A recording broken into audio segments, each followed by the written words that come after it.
The notification lit up my phone at 11:42 p.m., right as I was sitting in my car outside our apartment in downtown Chicago, and the name on it didn't make sense. Evan Cole sent you a friend request. I didn't know any Evan Cole, but the profile picture. He was standing in a hotel lobby I recognized. The exact same one my wife, Rachel, said her company conference was being held at. That's when it hit me. Why would her coworker be adding me at midnight? And why did his cover photo look like it was taken just hours ago? Something wasn't right.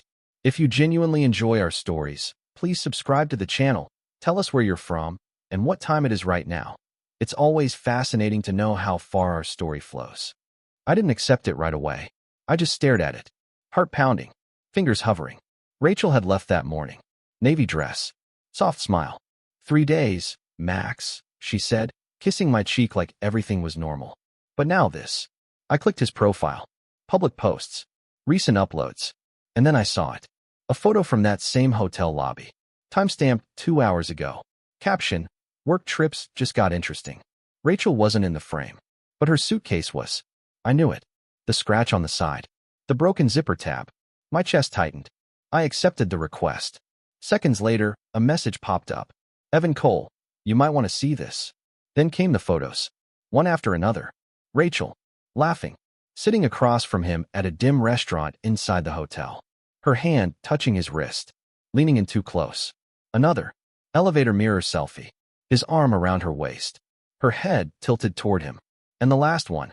A hallway shot. Outside a hotel room. Her keycard in hand. Looking back at him smiling.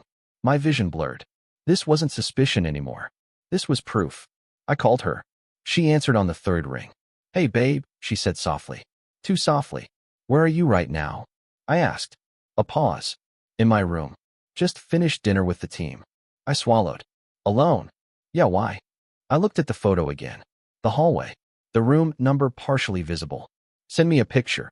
I said. What? Right now? A selfie. In your room. Another pause.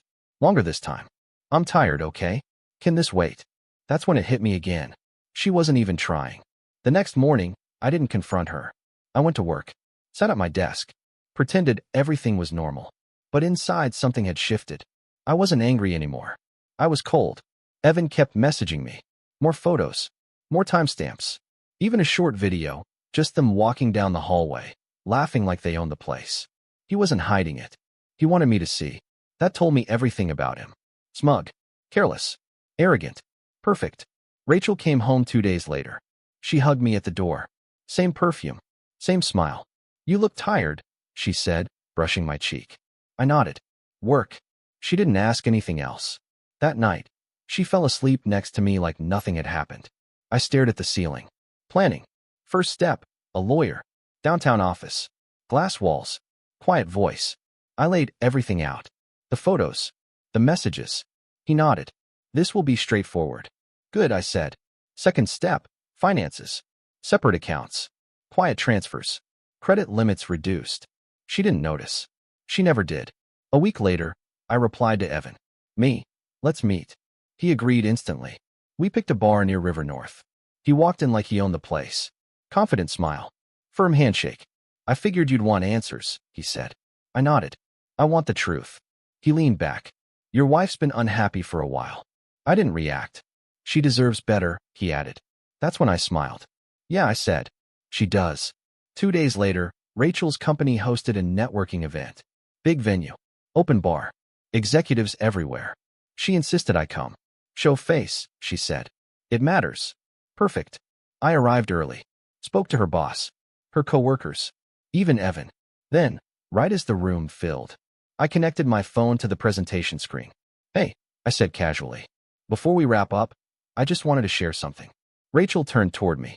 Confused. The first photo appeared. Silence. Then the second. Murmurs. By the third, the room shifted. Faces changed. Eyes widened. Rachel stepped forward. What are you doing? I didn't answer. I just let the final image sit there. Her.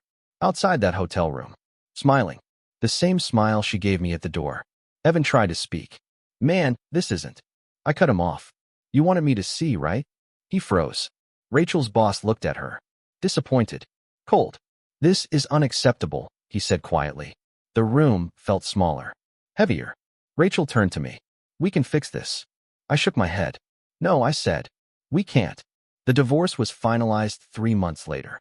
She lost her job within weeks. Evan disappeared just as fast as he showed up. I never heard from him again. I moved out of the apartment. New place. Smaller. Quieter. No photos on the walls. No reminders.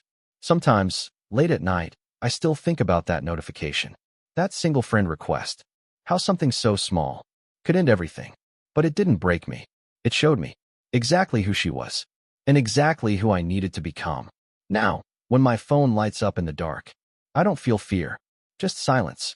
Cold, steady silence. And I let it ring. The end.